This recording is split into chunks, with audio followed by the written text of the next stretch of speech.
समझता है there are no shortcuts to take to a place worth going. क्या कह रहे हैं?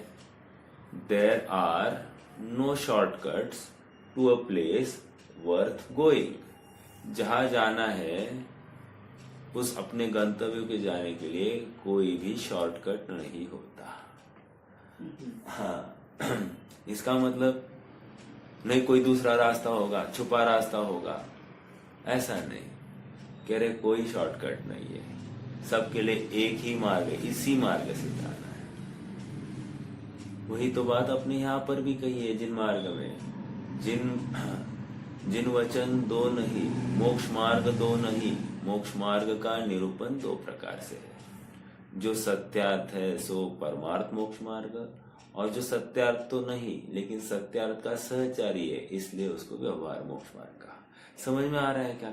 यही तो बात कह रहे हैं, देयर आर नो शॉर्टकट्स कहकर एक ही मार्ग है, दूसरा कोई मार्ग नहीं है। जब ऐसा हुआ तो फिर हमको ख्याल में आया कि हाँ, आत्मा में ही सुख है, आत्मा के माध्यम से ही सुखी हो सकता है, अन्य किसी से नहीं। तो यह आत्मा ढूंढने लग गया। लेकिन आत्मा ढूंढने की उधेड़ बुन में आत्मा सत्यार्थ रूप से कहाँ पाया जाता है ये समझना ही भूल गया। मैं एक घटना आपके साथ में साझा करता हूँ। मैं एक दिन ना, वो दूध लेने का लीटर का माप होता है ना, वो लीटर का माप खरीदने के लिए मैं बाजार में गया। अब मैंने कहा ये माप तो किसी बर्तन वाले के पास में होगा, तो सभी बर्तन वालों की दुकानें छान मार कर लोकल मार्केट पूरा कर दिया। फिर यहाँ मिला नहीं साहब, यहाँ नहीं मिल रहा, यहाँ नहीं मिला। तो फिर मैं पूना गया। अब पूना में जहाँ पर होलसेलर्स है, सभी बर्तन वालों बड़े बड़े दुकानों में गया। बोला भाई 1 लीटर का माप है क्या आपके पास? तो बोले नहीं है। सब ने बोला आश्चर्य, आजकल क्या दूध बिकना बंद हो गया क्या? तो एक आदमी थोड़ा बुजुर्ग था, उसने कहा बेटा तुम कितने ढूंढोगे तुम्हें मिलेगा नहीं। क्यों? क्योंकि तुम गलत जगह पर ढूंढ रहे हो।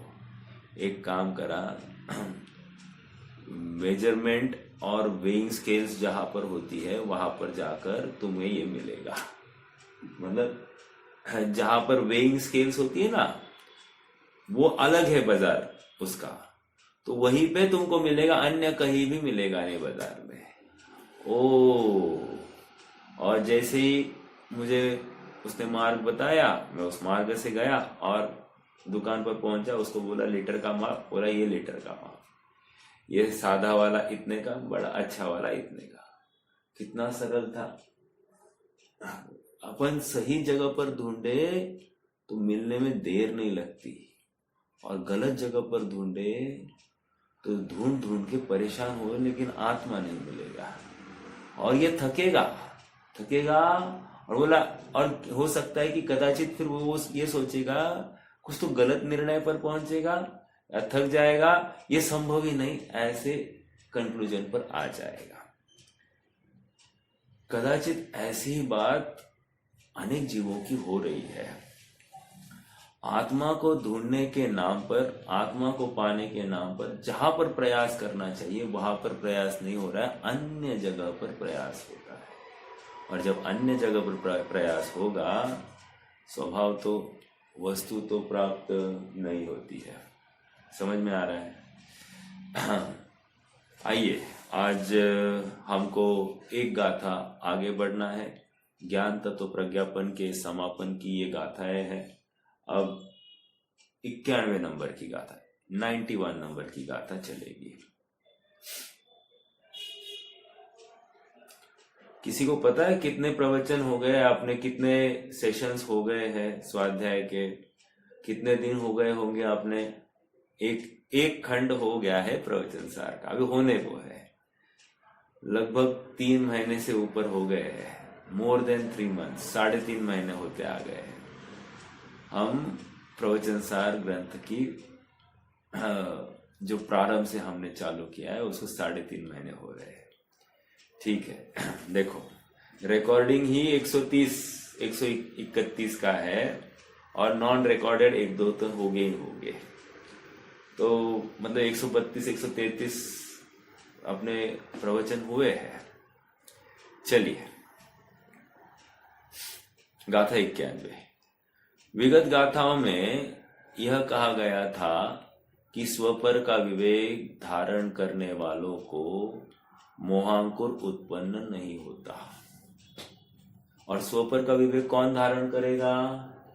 प्रवण बुद्धि वाला। प्रवण बुद्धि वाला मतलब अत्यंत अत्यंत धगज के साथ में। अत्यंत धगज मतलब वहां पर अत्यंत उत्साह से, रुचि से वो वहां पर लगा है। हाँ, क्या है वो? ध्रुवधामना धेनी धड़कती धूनी धीरजती धड़ावा ते धर्मनो धारक धर्मी धन्य छे। समझ में? ध्रुवधामना धेनी धड़कती धूनी। धड़कती मतलब क्या? वो जोश, वो आग अंदर चाहिए, वो मतलब इंस्पिरेशन अंदर चाहिए, वो ऐसा जोश कि वो अग्नि मिटनी नहीं चाहिए। और अग्नि मिट गई, समझ गया खत्म हो गया खेल। ये अग्नि जिंदा रखना, और अग्नि मतलब रुचि, और ये रुचि ही काम करने वाली है। देखो एक छोटा सा उदाहरण देता हूँ, रुचि का कितना बड़ा योगदान है आपको ख्याल नहीं आ रहा है। एक उदाहरण देता हूँ। उदाहरण, एक चिंगारी है आग की, एक चिंगारी है। वो चिंगारी क्या कर सकती है? बोलिए, कितनी ताकत है? ओ, दिखने के लिए तो एक चिंगारी है। मेरा अगला प्रश्न है, उस चिंगारी को बुझाने के लिए कितना समय लगेगा? वो तो इतने से पानी से बुझ जाएगी। एक उदाहरण दे रहा हूं, उदाहरण से आप थोड़ा सा सिद्धांत घटित करना। इतनी सी चिंगारी इतने से पानी से तो बुझ जाएगी, और उसकी ताकत पूरे जंगल, पूरे दावानल को जलाने की सामर्थ्य। आप कहोगे हम उसको वो जो फायर एक्सटिंग्विशर 10, 15, 20 लगाकर उसको बुझा देंगे। बोले समझदार हो गए तो वे सभी लपेट में आ जाएंगे। एक भी फायर एक्सटिंग्विशर बचेगा नहीं। मुझे तो ये कहना है कि ऐसा नहीं है, इस पे सामर्थ्य कितनी है, और बुझाना कहा हो तो कुछ भी नहीं है, मतलब वो तो थोड़ा सा पानी डाल दो बुझ जाएगी।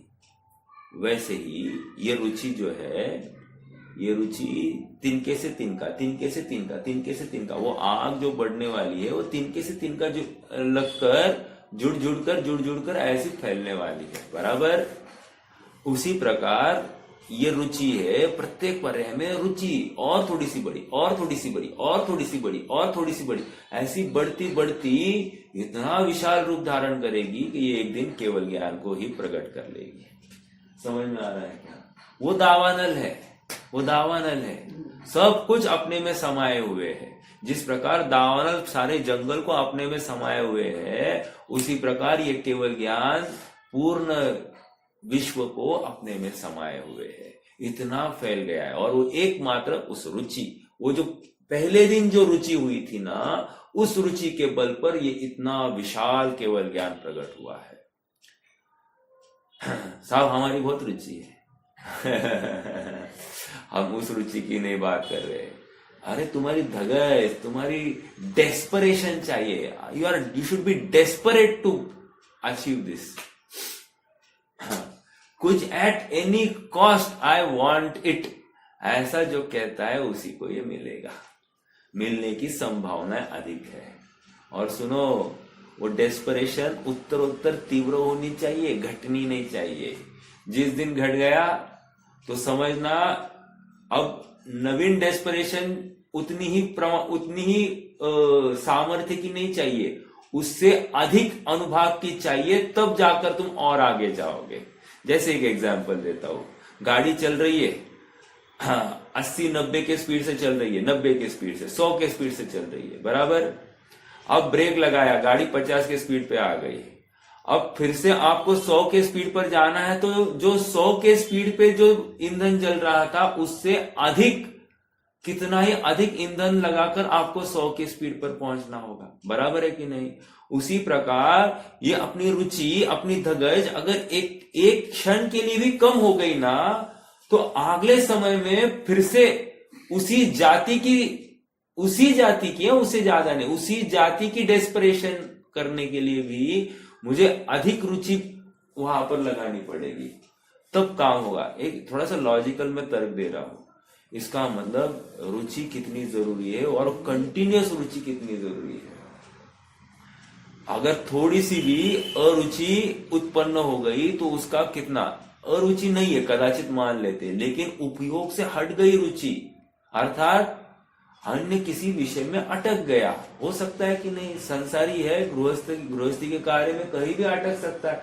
बस उतने समय के लिए वो बाहर अटक गया, तो उतने देर के लिए वो गाफिल रहा, गई वो रुचि घट गई, कदाचित ओझल भी हो गई, और फिर हो सकता है कि कितने ही दिन तक ऐसी रुचि ना आए जो किसी काल में हो गई थी। तो हमारी ये जिम्मेदारी है कि जो रुचि आज उत्पन्न हुई है उसको तो बरकरार रखना, और आगे बढ़ने के लिए थोड़ी और पुरुषार्थ की जरूरत है। ये उत्तरोत्तर अधिक पुरुषार्थ की हमारी मांग है। ये यहां पर कह रहे, ऐसा रुचिवंत, ऐसा प्रवण बुद्धि वाला जी, मैंने वो किसके कौन से शब्द को खोला है, प्रवण बुद्धि। मतलब ये प्रवण बुद्धि आप हल्के में नहीं लेना। अब उन्नीस आप डेली तो सुनते हैं, हम डेली हमारा स्वाध्याय चलता है और बहुत अच्छा बहुत अच्छा, अरे बहुत अच्छे से काम नहीं होगा मेरे भाई, हमको सब समझ में आ रहा है, नहीं काम हो रहा है ना। अर्थात क्यों नहीं हो रहा है? तुम्हारी प्रवण बुद्धि नहीं है, तुम्हारी रुचि नहीं है, जो अंदर में वो टॉर्च जलना चाहिए, वो धगस जलनी चाहिए, वो धगस ही नहीं है। और जब धगस नहीं है तुम्हारा काम कैसे होगा? इसलिए कभी भी जीवन में आपने कोई प्रश्न आए कि आज तक मैंने इतना किया लेकिन आत्मानुभव नहीं हुआ, तो समझ लेना उसका एकमात्र कारण आत्मा की धगज नहीं है, आत्मा की रुचि नहीं है। बाकी फिर कर्म का उदय, जिम्मेदारियां, वो सब हो जाएगा, वो सब होंगे। ऐसा कोई काल किसी के लिए नहीं रहा है कि उसकी जिम्मेदारियां थी और उसको फिर भी आत्मानुभव में अड़ंगा आया, ऐसा नहीं है। जिम्मेदारियों के बीच में जीवों ने अपने आत्मा आराधना की है, तो जब उन्होंने की है तो तुम क्यों नहीं कर रहे? अरे यहां तक आ रहा है, हमारे सामने इतने उत्कृष्ट उदाहरण है। कौन है उदाहरण? सर्वोत्कृष्ट उदाहरण हमारे सामने सुकुमार मुनि है। अरे आज सगाई हो गई है भाई, सगाई करने वाला जीव को कितनी कमिटमेंट दिखती है, कितना कर्तव्य दिखता है, कितना उसको अपनी जिम्मेदारियां दिखती है, उसको सभी को तिलांजलि देकर यह अभी आत्मा आराधना के लग गया है। हाँ, तो आप कहोगे साहब इसका मतलब आप कह रहे हैं कि ये सब छोड़ दो और निकलो। चलो ये दूसरा उदाहरण देता हूं ना, मैं दूसरा उदाहरण देता हूं। एक मिनट,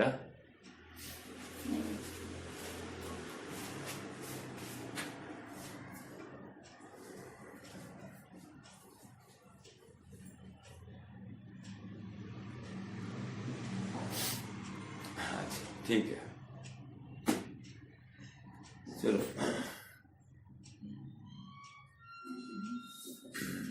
ठीक है, चलिए आगे बढ़े।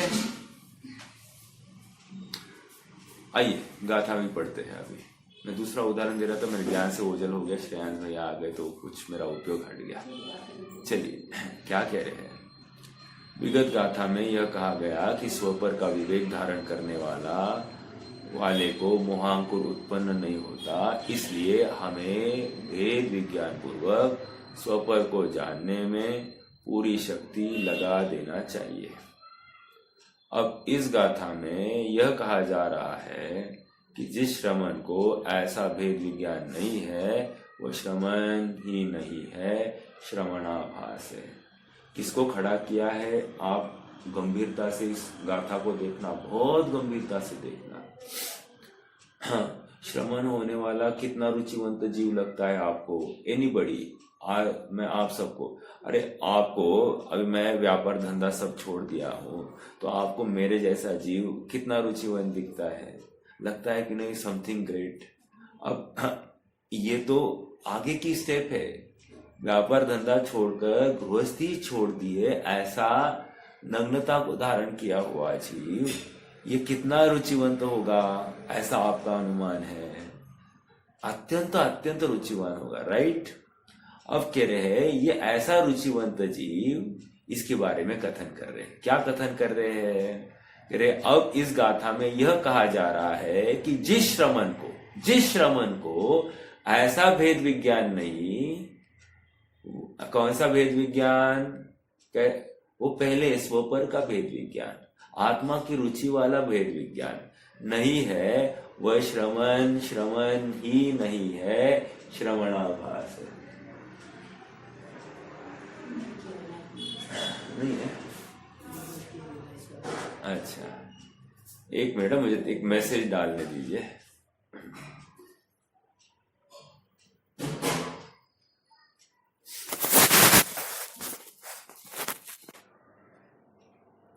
सद्दहदीन सो समणो सत्तो धम्मो न संभवदी। फिर से, सत्ता संबंधे दे सविशेषे जो हिणेव सामन्ने सद्दहदीन सो समणो सत्तो धम्मो न संभवदी। द्रव्य जो सविशेष सत्तामयी उसकी दृष्टि नाम, तो श्रमण हो पर उस श्रमण से धर्म का उद्भव नहीं।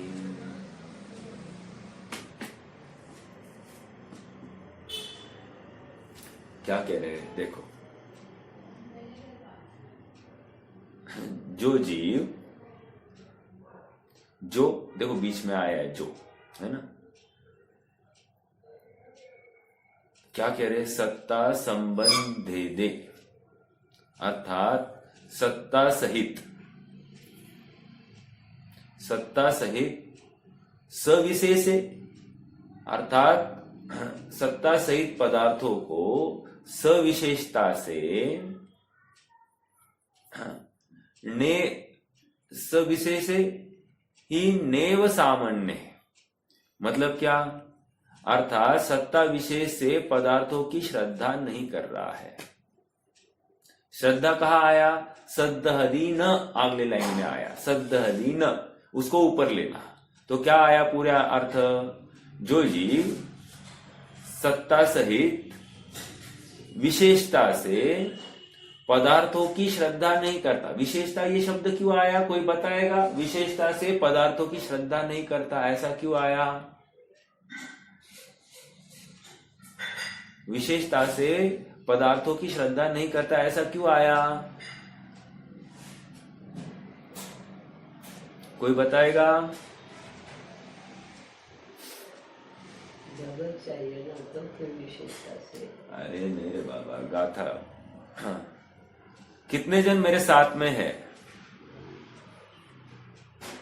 कितने जनों के सामने जिनवानी है?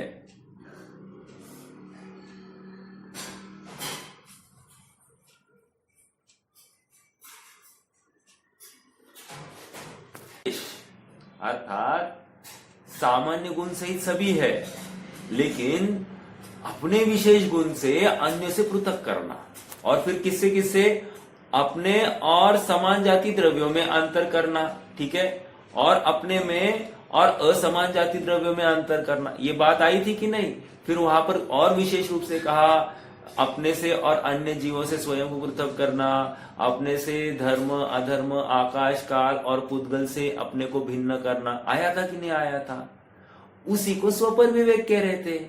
तो अपने अन्य से विशेष रूप से पृथक नहीं करता ऐसा जो जीव है, उसको क्या कह रहे हैं? वो मिथ्या दृष्टि है, वो अज्ञानी है। समझ में आया? वो मोही है। ओके, ये बात आ रही है।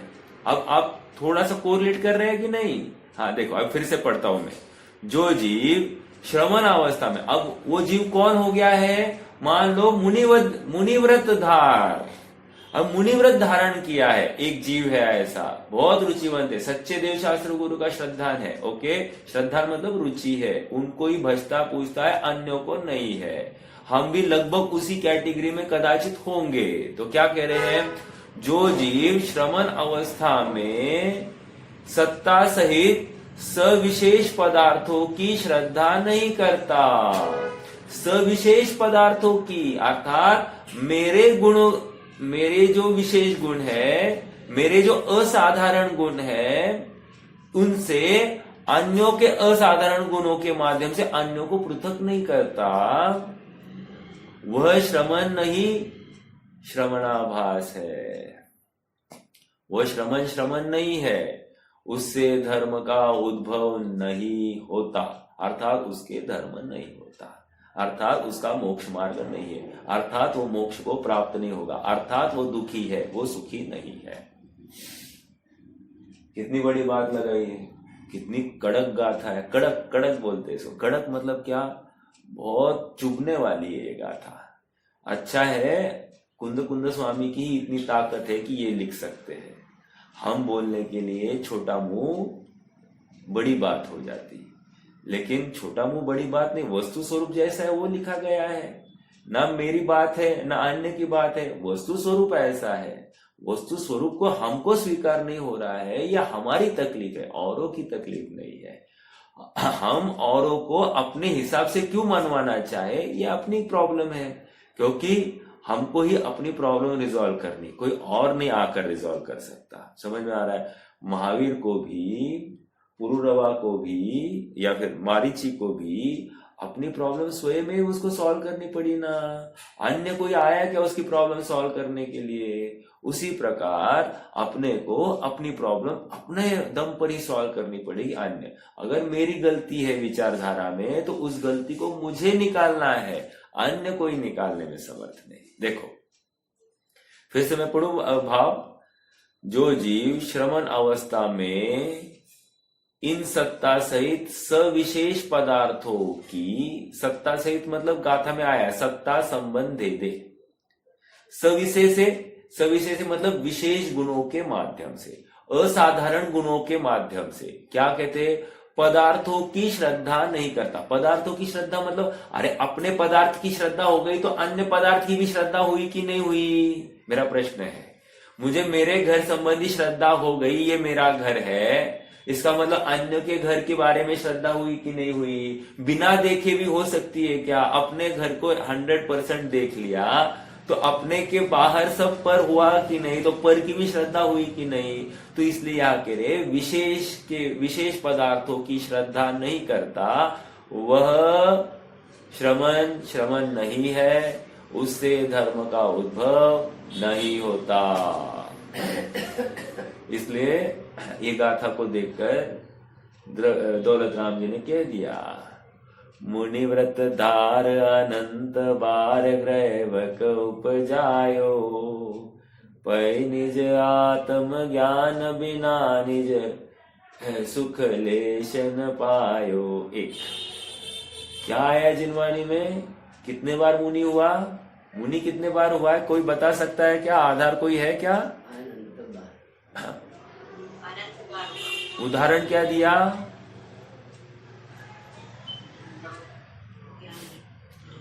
मेरू पर्वत के जितने हाँ, वो पीछियों का ढेर मेरू जितना, कमंडल का ढेर मेरू जितना, और वो जितना पानी बहाया होगा, असंख्यात समुंदर जितना पानी बहाया होगा इस जीव ने। ओ माय गॉड, कमंडलों का पानी। और मुनि अपने जीवन में कितना पानी बहाते हैं, ऐसा कितना चुल्लू भर पानी में काम चलता है। ऐसा थोड़ी है धमाधम 2-4 लीटर 5 लीटर फैला दिया। तो कह रहे इतने कम पानी का प्रयोग और उससे इतने समुंदर भर जाए, इतना तो पानी बहाया है इसने। और तो भी काम नहीं हुआ। अंडरस्टैंड दिस मीनिंग, काम नहीं हुआ अर्थात मैं अपने मार्ग में लगा नहीं, मैं मोक्ष मार्ग में ही नहीं हूं। अब कैसे समझाए? बहुत गंभीर बात है। देखो यहाँ पर हमको क्या लग रहा है, ये श्रवण की बात चल रही है ना, ये श्रवण की बात चल रही है ना, मेरी बात नहीं चल रही ना। No my dear, you are strongly mistaken. जो जहां जहां जिस भूमिका में है, और वो भेद विज्ञान नहीं करता है। जैसे हमने बताया था, मोह से अपने को पृथक नहीं देखता है, पर और पदार्थों से अपने को पृथक नहीं देखता है। किसी विशेष चिन्ह के माध्यम से वो प्रत्येक जीव मोही है, अर्थात वो दुखी ही है। समझ में आ रहा है क्या? यह श्रमणों को इसलिए कहा, जब श्रमण भी ये गलती हो सकती है, तो तुमसे नहीं हो ऐसा संभव नहीं है, या फिर तुम्हें गाफिल रहने के अवसर नहीं है। देखो श्रमण भी चूक सकते हैं, तुम गाफिल मत रहना। ये समझाने के लिए नहीं है क्या कि श्रमण ने गलती की तो हमने की तो क्या प्रॉब्लम है। समझ में आ रहा है क्या? ये छल भी ग्रहण करो। उसने गलती की, वो इतना बड़ा होते हुए वो गलती कर सकता है, तो मैंने गलती की तो क्या बड़ी बात है, ये नहीं समझना है। क्या समझना, उनसे गलती हो सकती है तो मैं भी कर सकता हूं, मेरे से भी संभव है, इसलिए मुझे और जागरूक रहना। देखो अर्थ समझना बहुत जरूरी है। अर्थ का अनर्थ करने में देर नहीं लगता है। भाव समझ, देखो जैसे उदाहरण, हाँ, ये झगड़ा मत करो। अरे वो भरत चक्रवर्ती और वो बाहुबली वो झगड़ा कर रहे थे और आप हमको कह रहे हो। पहले उनको वे हमारे आदर्श है, वे झगड़ा कर रहे हैं। उनकी हमने प्रतिमाएं अभी मुनियावस्था की हमने विराजमान की है, और आप हमको झगड़ा मत करो ऐसा कह रहे हो। ये अच्छा नहीं लगता है। हाँ, तो कहने की बात यह है कि आदर्श कौन सा लेना, यह हमको समझना चाहिए। अगर आदर्श गलत रूप से लेंगे तो अपना काम होने वाला नहीं, बिगड़ने वाला है। समझ में आ रहा है क्या? देखो इस गाथा के भाव को आचार्य अमृतचंद्र तत्व प्रतिका टीका में इस प्रकार स्पष्ट करते हैं। अब शब्द आने वाले जरा दमदार वाले, उपयोग लगाना पड़े। सादृश्यास्तित्व से अमृत मतलब मास्टर माइंड पूरा रिवीजन कराते हैं, और जैसे स्वामी है ना, एक्सप्लेन करते हैं, सिखाते हैं। ये क्रैश कोर्स कराते हैं अमृतचंद्र स्वामी और जैसे स्वामी ट्यूशन लेते हैं। चलो क्या कर रहे हैं देखो।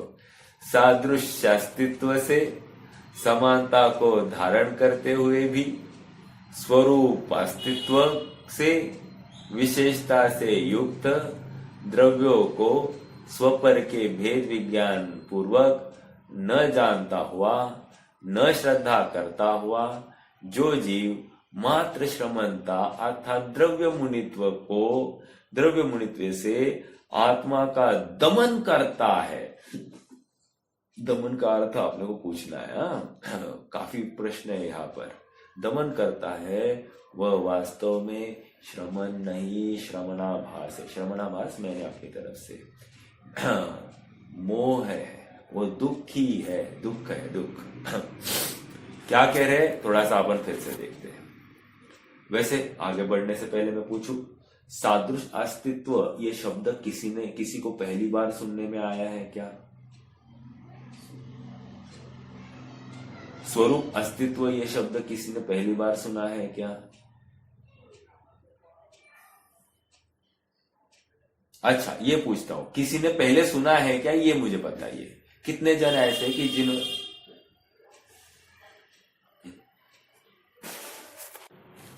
अच्छा ठीक है, थोड़ा बहुत ठीक था, थोड़ा बहुत पूरा नहीं। सादृश अस्तित्व महासत्ता को कहते हैं, और स्वरूप अस्तित्व अवान्तर सत्ता को कहते हैं। साहब कुछ भी समझ में नहीं, आप बहुत हाई फाई बात कर रहे हो। बाउंसर गया ये बॉल, ठीक है, मैं थोड़ा सा खोदता हूं। सादृश अस्तित्व सबकी सत्ता है, सब है।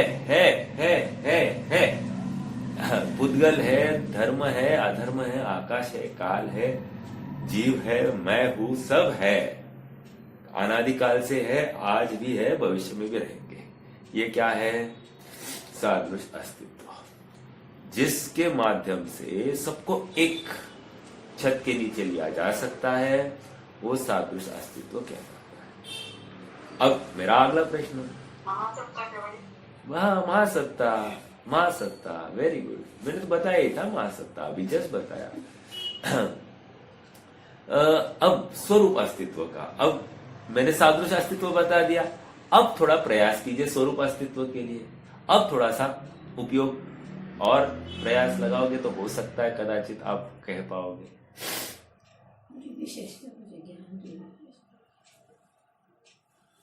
उसमें मेरा स्वरूप विशेष है। स्वरूप अस्तित्व अर्थात स्वरूप अस्तित्व कहकर यहां पर इतना ही कहना है, इकाई में लाना है। महासत्ता एक समग्र वस्तु विश्व को लिया, अब महासत्ता का ही एक भाग जीव का लिया, जीव का भी एक भाग मेरे जीव का लिया, तो मेरा जीव जो आया है वो स्वरूप अस्तित्व के खाते में आ गया है। समझ में आ रहा है क्या? अर्थात ये अवांतर सत्ता में लिया गया है। ओके, एक महासत्ता और एक अवांतर सत्ता। अवांतर सत्ता मतलब भेद। इसी को कल हम क्या चर्चा कर रहे थे? संग्रह नय और व्यवहार नय। अगर ऐसा भी नहीं लेना है, शुद्ध संग्रह नय, अशुद्ध संग्रह नय। आप समझ रहे हैं मेरी बात को? कितने जन पकड़ पा रहे हैं? कितने जन को रिकॉल हो रहा है? नहीं रिकॉल हो रहा है तो मैं कुछ बोल नहीं सकता। कंफ्यूजन करने की बात नहीं है, मैं आपको और पढ़ाई करने के लिए प्रेरित कर रहा हूं। आज ना एक वीरेंद्र सहवाग का एक वीडियो देख रहा था, यूट्यूब शॉर्ट्स रहता है, तो वो कह रहा था कि उसको प्रश्न पूछा गया, आपको सबसे ज्यादा मोटिवेशन तो कौन सी बात इंस्पायर करती है? तो उसने कहा कि मुझे कोई मेरी निंदा करता है, आलोचना करता है, तो मुझे इंस्पिरेशन मिलती है। क्या इंस्पिरेशन मिलती है? कह रहा है कि वो गलत है और मैं सही हूं, ये प्रूव करने के लिए मुझे इंस्पिरेशन मिलती है। तो उसने उदाहरण दिया, उसने कहा ग्रेग चैपल मुझे बहुत टोक रहा था और उसने कहा तू पहले बॉल पर आउट हो जाएगा, you will not be able to score runs, और मैंने अगले टेस्ट में 184 स्कोर किया था। तो कहने की बात यह है कि इंस्पिरेशन किसकी किसकी क्या होती है अपन ये नहीं कह सकते। वैसे ही मैं आपको इंस्पिरेशन करना चाहता हूं कि भाई ये शब्दों का ज्ञान हमको हुआ है पहले, लेकिन आज फिर से हो नहीं रहा है, तो कुछ ना कुछ कमी है अपने अभ्यास में। तो अपनी नोट्स को ढूंढो और नोट्स में से फिर से निकालना। मैंने अभी ये बताया कि सदृश अस्तित्व था ना, अर्थात संग्रहणय कहा था मैंने, शुद्ध संग्रहणय और अशुद्ध संग्रहणय, शुद्ध व्यवहार नय, अशुद्ध व्यवहार नय, ऐसा होता है। समझ में आया? संग्रहणय लिखना, संग्रहणय के दो भेद करना, शुद्ध संग्रह, अशुद्ध संग्रह। व्यवहार नय लिखना, व्यवहार नय के दो भेद लिखना, शुद्ध व्यवहार, अशुद्ध व्यवहार। क्या है? फिर कभी, आज नहीं। ओके, लेकिन ये सारा प्रकरण उसके साथ में जुड़ा है। चलो, कंक्लूजन क्या है? सादृश अस्तित्व और स्वरूप अस्तित्व। सादृश अस्तित्व के माध्यम से क्या नक्की किया? सादृश अस्तित्व के माध्यम से क्या नक्की किया कि भाई सभी है, ऐसा कुछ भी नहीं है कि जो नहीं हो सकता। क्या कहा? जो कुछ है वो था, है और रहेगा। ऐसा कोई बनाई जाने वाली वस्तु कोई हो सकती है, ऐसी कोई भी वस्तु नहीं है। ठीक है, इसको क्या कह रहे हैं? सादृश अस्तित्व। सब है। इसका मतलब किसी में अब कुछ करने के लिए कुछ अवसर ही नहीं रहा है।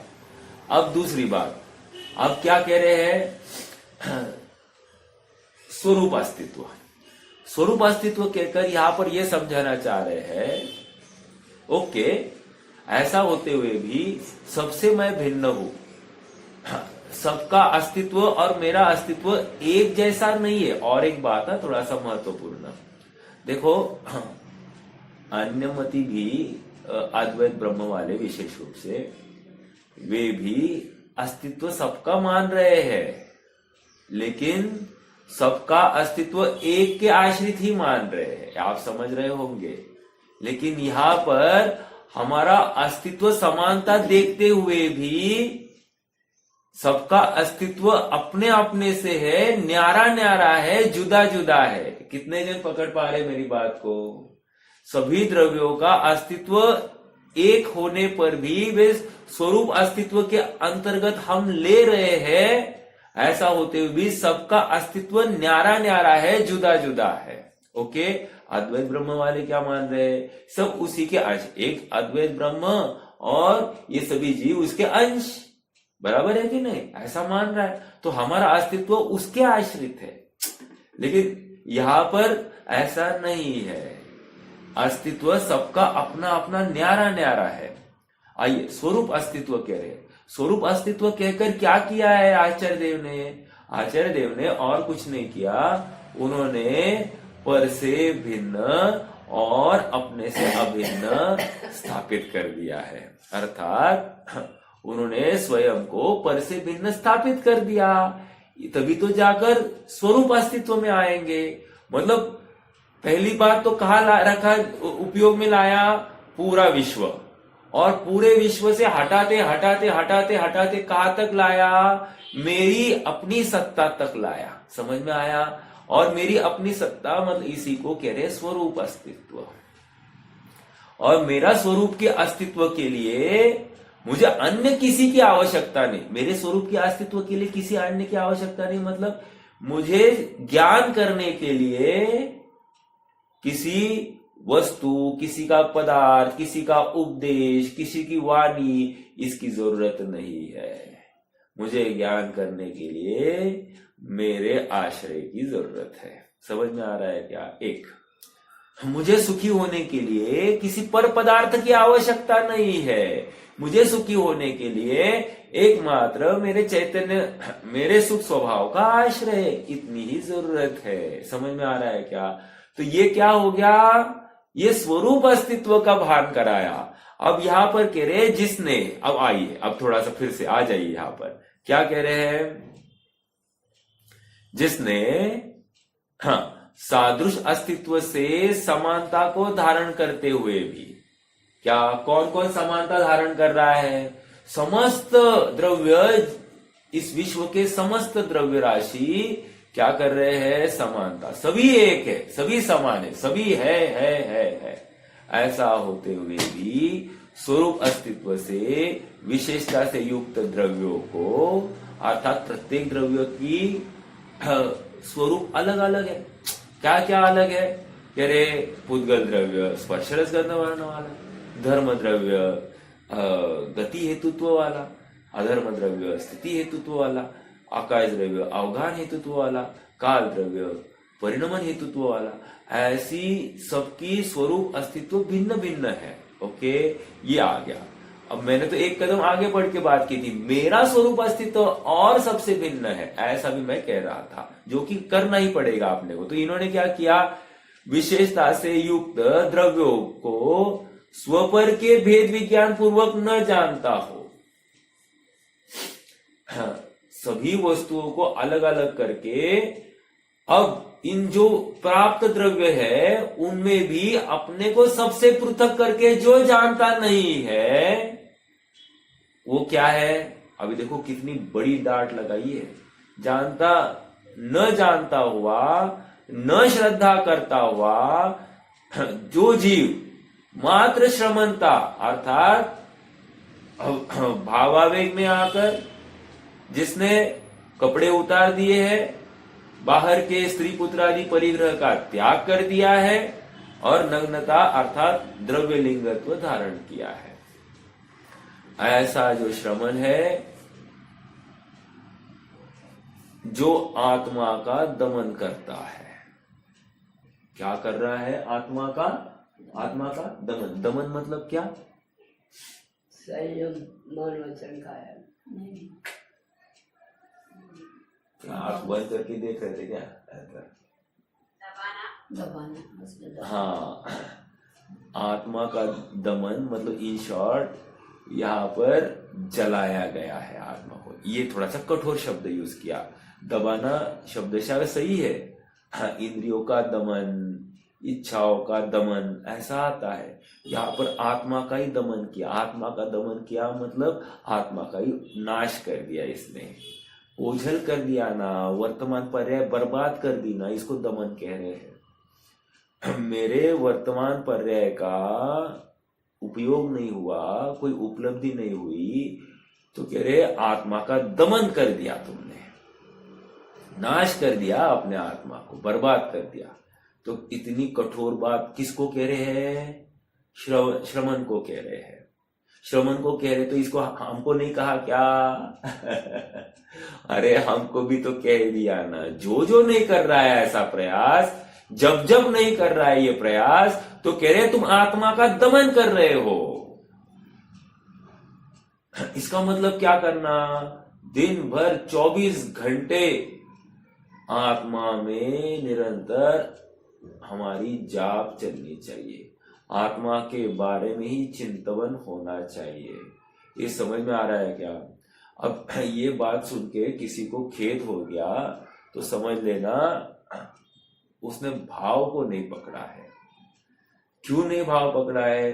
क्योंकि सबको मालूम है प्रयास अच्छे का होता है, प्रयास बुरे का नहीं होता है। अगेन वेरी इंपॉर्टेंट, क्या कह रहा हूं?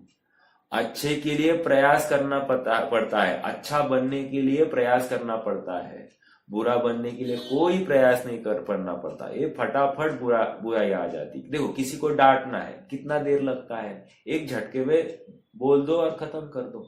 लेकिन किसी को नहीं डांटना है, उसमें बहुत प्रयास करना पड़ता है कि नहीं? वैसे ही यहाँ पर कह रहे अच्छे कार्य के लिए बहुत प्रयास करना पड़ता है। हम गलत है तो ये गलती को स्वीकार करने में बहुत प्रयास करना पड़ेगा। हाँ, लेकिन गलत नहीं है ये कहने के लिए 1 मिनट लगता है। सब करते कहकर क्या कहना चाहते हैं? आज हम कहा फ्री हो गए, हम कहा मुक्त हो गए, हम यहाँ पर ही रहे, अभी भी संसार में है, ये कहकर हम क्या सिद्ध करना चाह रहे हैं? हम ये सिद्ध तो नहीं करना चाहते कि हम सुखी होना नहीं चाहते, हम ये सिद्ध तो नहीं करना चाहते कि हम सिद्ध होना नहीं चाहते, हम ये सिद्ध तो करना नहीं चाहते ना कि हम सम्यक्त्व को प्रकट नहीं करना चाहते। समझ में आ रहा है क्या? हम संसार में है ऐसा कहकर हम क्या सिद्ध करना चाह रहे हैं? कोई आदर्श वचन नहीं होता है ये वचन, अर्थात हमने स्वयं ने ऐसा कर्म बांध दिया है कि हम ही उसको अब मिथ्यात्व के रूप में हम भोगने वाले। हमने ही गुंफा है, हमने ही उस चक्रव्यूह को हमने ही अपने सामने खड़ा किया है, हमने ही वो माया जाल अपने सामने खड़ा कर दिया है, और जिसको हमको ही भेदना पड़ेगा। और जितना गहरा माया जाल हम अपने इर्द गिर्द में करने वाले हैं, उसको छेदने के लिए उतना ही मुश्किल होने वाला है। समझ में आ रहा है क्या? अनादिकाल से ऐसा ही अपुरुषार्थ इस जीव का हुआ है, अनादिकाल से ऐसी भटकंती इस जीव की हुई है। मैंने एक सुनाया था आपको शेर, गालिब का शेर था। क्या था? जिंदगी भर आईने को साफ करते रहे, लेकिन गालिब हम तो भूल गए, दाग तो चेहरे पर था और साफ तो आईना करते थे। समझ में आ रहा है क्या? मैं दर्पण क्या गया, अब मिल नहीं रहा है मुझे, लेकिन कहने की बात इतनी है कि उम्र भर हम दर्पण को, आईने को साफ करते रहे और दाग चेहरे पर है ये भूल गए। ऐसी गलती तो हमसे नहीं हो रही ना। एक स्वाध्याय में गया था मैं, देवलाली गया था, वहां पर एक विद्वान आए थे। विद्वान का नाम था अनिल जी, भिंड वाले। तो उन्होंने एक उदाहरण दिया था, मैं उस प्रसंग में आपको उदाहरण देता हूँ। कोई आदमी था, आदमी 2-3 उदाहरण दिए थे, उसमें से एक दे रहा हूं। कोई आदमी था, हाँ, आदमी साइकिल में हवा भर रहा था और हवा भरते जा रहा था, और हवा भरते जा रहा था और हवा चेक भी कर रहा था, तो चेक कर रहा था तो हवा लग नहीं रही थी और हवा मार रहा था और हवा मार रहा था और एकदम से फट करके आवाज आ गई। अरे वो सोच रहा है मैं तो चेक भी कर रहा हूं और आवाज कैसे आ गई, आवाज कैसे आ गई। दरअसल बात ये थी कि वो पिछले टायर में हवा भर रहा था और अगले टायर में चेक कर रहा था। क्या हम भी गलत जगह पर प्रयास कर रहे हैं क्या, इसका विचार करना। अगर गलत जगह पर प्रयास कर रहे हैं तो हमको कोई भी लाभ नहीं होगा, हम भी संसार मार्गी है, हम भी दुखी ही है और दुखी रहने का हमने बीज बोया है। बीज समझ में आ रहा है क्या। और ये बीजारोपण मतलब क्या, फल आए बिना रहता नहीं है। जो जो बीज बोया जाता है उसका फल आता ही आता है। समझ में आ रहा है क्या। हाँ, इसलिए गंभीरता से विचार करना। मनुष्य भव बर्बाद तो हो नहीं रहा है ना, इसको आबाद करना हमारा कर्तव्य बनता है। देखो, सादृश अस्तित्व से समानता को धारण करते हुए भी, फिर से पढ़ रहा हूं, स्वरूप अस्तित्व की विशेषता से युक्त द्रव्यों को स्वपर के भेद विज्ञान पूर्वक न जानता हुआ, एक, न श्रद्धा करता हुआ, दो। देखो क्या क्या प्रॉब्लम हुई है, स्व पर भेद विज्ञान नहीं किया, एक, ऐसा स्व मैं भिन्न और परद्रव्य भिन्न ऐसा नहीं जाना, एक। दूसरा, मैं भिन्न और परद्रव्य भिन्न ऐसा नहीं माना, दो। कह रहे इनकी वजह से क्या हुआ, श्रद्धा न करता हुआ जो जीव मात्र श्रमणता से आत्मा का दमन करता है, अर्थात मात्र कोरी क्रियाकांड से, शुभ भावों के माध्यम से, पुण्य उपार्जन करने के माध्यम से आत्मा का क्या कर रहा है, दमन कर रहा है, वह वास्तव में श्रमण नहीं है। कितनी बड़ी बात आ गई है, आप समझ गए होंगे। आगे बढ़ते, अब उदाहरण दे रहे आचार्य स्वयं अपनी तरफ से। जैसे रेत और स्वर्ण कर, क्या उदाहरण दिया है, आप पढ़ो तो सही। जैसे रेत और स्वर्ण कणों का अंतर ज्ञात नहीं है, उस धूल को धोने वाले पुरुष को जिस प्रकार स्वर्ण लाभ नहीं होता, उसी प्रकार उक्त श्रवणाभासों में से निरुपराग आत्म तत्व की उपलब्धि लक्षण वाले धर्म का उद्भव नहीं होता, धर्म लाभ प्राप्त नहीं होता। एक शब्द यहाँ पर पहली लाइन का अर्थ आप में से कौन बताएगा।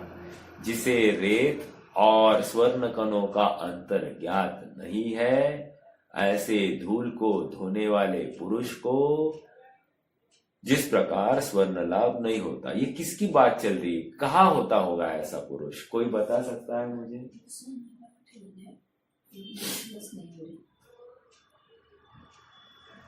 जवेरी की दुकान।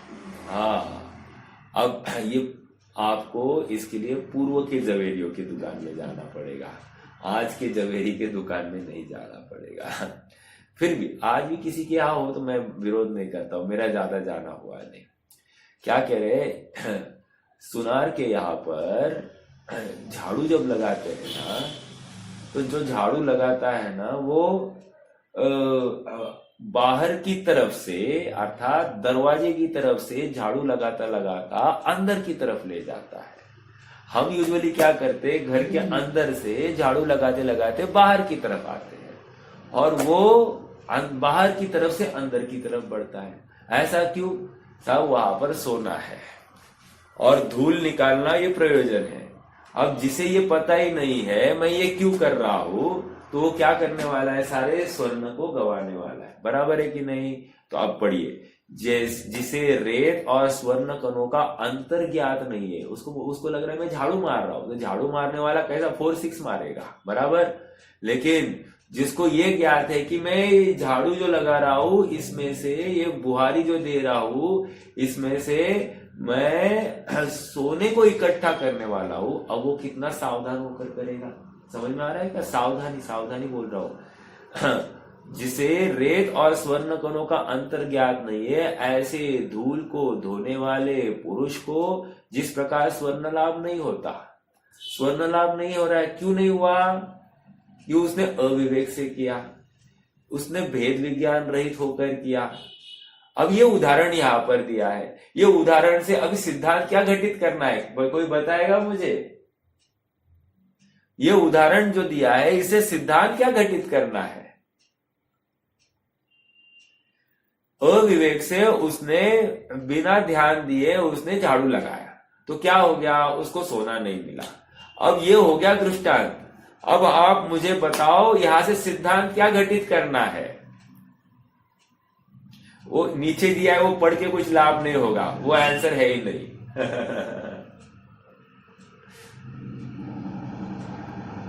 बोलिए बोलिए। वेद विज्ञान नहीं करेंगे तो हाँ, लेकिन भेद विज्ञान नहीं करेंगे तो मतलब कब नहीं भेद विज्ञान करना? भेद विज्ञान नहीं करने से तो आत्मा की प्राप्ति नहीं होगी। बिल्कुल सही बोला आपने। लेकिन थोड़ा सा और पहले चलिए।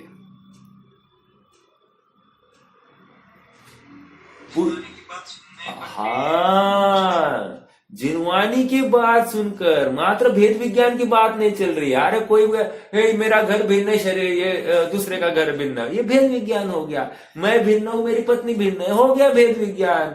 अरे वो अपनत्व सहित देखो, जिनवानी की बात हो गई, मैंने शब्दों के माध्यम से उच्चारण भी किया, शरीर भिन्न है, आत्मा भिन्न है, बराबर। तो हो गया क्या काम? नहीं हुआ तो कह रहे तुम उस धूल धोए के समान है, जैसा वो धूल धोया बिना विवेक के झाड़ू मार रहा है और सोना और रेती दोनों को एक ही भाव से ढकेल रहा है। वैसा ही तू क्या कर रहा है? जिनवानी की बात सुनता है, जिनवानी की बात सुनकर आत्मा भिन्न है, शरीर भिन्न है, आत्मा भिन्न है, धर्म अधर्म आकाश काल भिन्न है, कोई मेरे जैसा नहीं, कोई मुझे सुखी करने में समर्थ नहीं, कोई मुझे दुखी करने में समर्थ नहीं, ऐसा विश्वास करता हुआ, ऐसा बड़बड़ करता हुआ, बकता हुआ, क्या हो रहा है? ये तोतारट करता हुआ, इसको भेद विज्ञान की प्राप्ति नहीं हो रही है। क्यों नहीं हुई? क्योंकि स्व पर विवेक जागृत नहीं हुआ। अर्थात जिनवानी जब पढ़ रहे हैं तो जिनवानी पढ़ने का प्रयोजन क्या था? क्या था प्रयोजन जिनवानी पढ़ने का? जिनवानी में बैठने का प्रयोजन क्या था? क्या बोला है? अरे जिनवानी का प्रयोजन शुद्धात्मा की प्राप्ति थी, सुख की प्राप्ति थी, अपने में मोक्ष देखने की बात थी, मेरी निधि मुझ में है ऐसा प्रतीति करने की भावना थी। इस प्रतीति से मैं बैठा था क्या? इस भाव से मैं बैठा क्या? एक, और इस भाव की प्रतीति हुई क्या? दो। ये सवाल स्वयं को करना, इसका जवाब भी स्वयं को देना। और यदि हाँ आता है तो शाबाश, नहीं आता है तो अब हम जो कह रहे हैं वो सुनो। समझ में आ रहा है क्या? बहुत गंभीर बात है। जिस प्रयोजन से बैठा है उस प्रयोजन की सिद्धि हुई कि नहीं, और नहीं हुई तो खेद होना और अत्यंत जागरूक रहना। हाँ, जैसे अपने को एकदम गाढ़ा दूध चाहिए, किसी को गाढ़ा दूध चाहिए तो क्या करेगा? देखेगा कि नहीं कौन सी भैंस का दूध गाढ़ा आता है। मान लो 4 भैंसे है, हर भैंस का दूध गाढ़ा थोड़ी होता है, किसी का गाढ़ा होता है, किसी का पतला होता है। हाँ, कोई थोड़ा अभी दूध कम होते आया है तो उसका दूध और गाढ़ा होता है। ऐसा सब प्रकार तो बहुत है। तो हम कौन सी भैंस का लेंगे? जिस भैंस का मलाई ज्यादा निकलती है, गाढ़ा दूध होता है, उसी भैंस का हम बोलेंगे भाई इसी का निकाल के ले। समझ में आ रहा है क्या? तो जो वैसा लाभ चाहता है उसी के माध्यम से दूध चाहेगा। अब उसी प्रकार यहाँ पर कह रहे हैं जागृति चाहिए। हम जो प्रयास कर रहे हैं, हम जिस प्रयोजन से बैठे हैं जिनवाणी सुनने के लिए, क्यों बैठे हैं साहब? रकाना कपूर्ति करनी नहीं है। हाँ, दिन में 1 घंटा अपने को स्वाध्याय करना चाहिए। हाँ, हो गया, टिक मार्क। वो हॉस्पिटल में जाएंगे ना आप, तो हॉस्पिटल में एवरी आवरली वो क्लीनिंग का एक ये रहता है, वो मैं आके क्लीन करके चला गया। फिर दूसरा आएगा, मैंने मॉपिंग किया, चला गया टिक करके। फिर तीसरा आया, उसने मैं ये किया, वो टिक करके चला गया। ऐसा टिक करना नहीं है साहब, आपको काम भी अच्छे से करना है। मात्र टिक मार्क का ये प्रयोजन नहीं है। हमारा प्रयोजन उपलब्धि है। तो हमने किस प्रयोजन से जिनवाणी को सुनने के लिए हम बैठे, पहले ये प्रश्न पूछना। हम यदि जिनवाणी को सुनने के लिए या सुनाने के लिए बैठे हैं तो हमारा प्रयोजन दूसरे को सुनाना हो तो गया काम से, हमारा प्रयोजन दूसरे का सुनना हो तो गया काम से। ओ माय गॉड, मुझे तो इन बातों की खबर ही नहीं थी। मुझे आज तक लग रहा था मैं भैया का सुन रहा हूं, मुझे ऐसा लग रहा था कि मैं मेरे सभा में बैठे हुए सभी को सुना रहा हूं। अरे ये पागल है, जो सुनाने की कल्पना करता है जिनवाणी वो भी पागल, और जो सुनने की कल्पना कर रहा है वो भी पागल। ओ माय गॉड, हम पागल तुम पागल, एक पागल दूसरे पागल को पहचानता है और एक ज्ञानी दूसरे ज्ञानी को पहचानता है। देखो बहुत गंभीर बातें हैं। हमारा प्रयोजन क्या है पहले हमको यही नक्की नहीं है। बस इतना सुना है जिनवाणी सुनने से बहुत सुखी होते हैं, तो सुनने से नहीं जिनवाणी की बात को अपने जीवन में उतारने से और वैसी प्रतीति करने से सुखी होता है जीव। मैं सुख स्वभावी हूं, सुख बाहर से आता नहीं, ऐसा दृढ़ संकल्प और निर्णय किए बिना, ऐसी प्रतीति किए बिना सुखी नहीं होगा।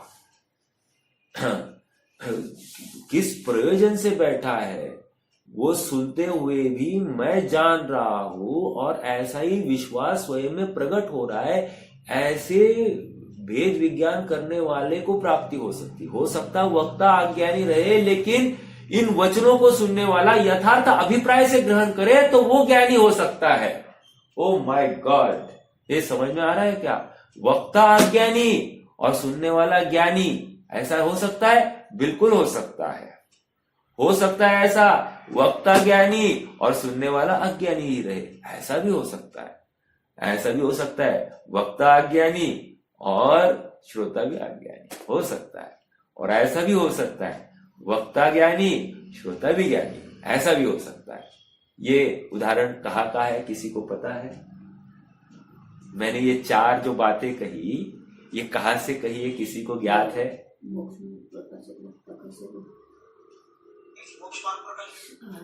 मोक्ष मार्ग प्रकाशक में कहा है?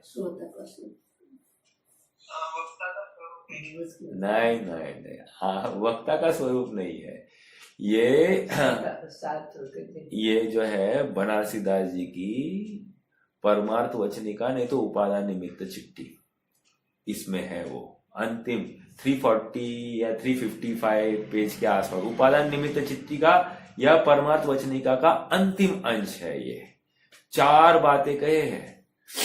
ऐसा संभव है, इसलिए वक्ता ज्ञानी होना चाहिए, ये बात मत लगाना। वक्ता अज्ञानी हो तो भी काम हो सकता है, ये बात पक्की है। ओके, हाँ क्यों? वक्ता की तरफ थोड़ी देखना है, वक्ता के वचनों को समझकर उन वचनों का भाव समझना है। हमारा प्रयोजन सत्यार्थ वचनों के माध्यम से, वक्ता से नहीं है। आप समझ रहे होंगे मेरी बात को, ठीक है? समय तो हो गया है, हाँ, बात तो अधूरी रह गई है। मतलब कहने की बात इतनी है, रेत को जो साफ कर रहा है उसको यदि ये भान नहीं कि ये सोने को मैं इकट्ठा करना मेरा प्रयोजन है, उसी प्रकार ये जिनवाणी को सुन रहा हूं तो इस जिनवाणी को सुनने के माध्यम से आत्मा को प्रकट करने का मेरा प्रयोजन है। ये उसको अगर स्वीकार नहीं है तो समझ लेना उसने जिनवाणी सुनी नहीं है, और इसलिए क्या हो गया, उसको उसी प्रकार उस श्रवणाभासों में से निरुपराग अर्थात उनके माध्यम से ऐसे श्रवणाभास, ऐसे मिथ्याभास, ऐसे गृहस्थाभास, इनके माध्यम से निरुपराग मतलब अरे जिसमें राग ही नहीं है, निरुपराग आत्म तत्व की उपलब्धि लक्षण वाले धर्म का उद्भव नहीं होता।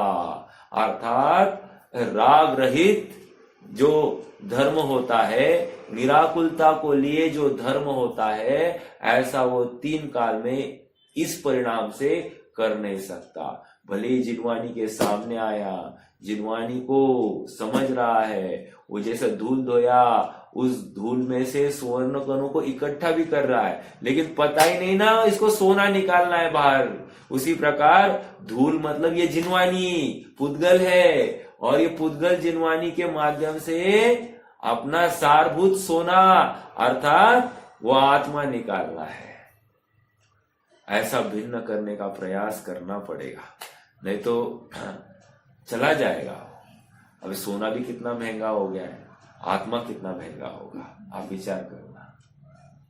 चलिए, कोई प्रश्न है तो रख सकते हैं, रुक जाएंगे, जिनवानी स्थिति करेंगे। प्रश्न?